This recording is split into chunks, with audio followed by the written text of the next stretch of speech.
In this video, I will show you how to get a free domain for Blogger. So to do this, you just want to first open Blogger and then just open a new tab where you search for free domain. Now here there are some ads. So for example, this one is 40 cents per year. This one is 12 cents for a year. This one says they're free. But basically there are a few websites that you can try out. Now Freenom is often used. So Freenom is a free domain website where you can get domains for free, and you can just try this one out. But for example, you can also try Hostinger, where you can get 1 year for free. So you can just enter your domain name, for example, Planis Tutorials free.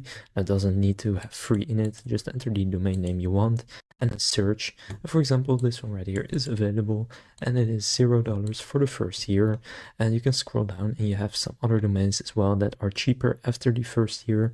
So you can see that right here. So first year is 0 and then after that it's 11. So you could also get one like this, and then you can click buy now. And as you can see, some of them are just completely free for an entire year, and then some of them say only for 2-year plus term, but not all of them, so you don't have to buy it upfront in every single one of them. So now you know how to get a free domain for Blogger. If this video was helpful, please consider leaving a like and subscribing to my channel. With that being said, I will see you in the next video.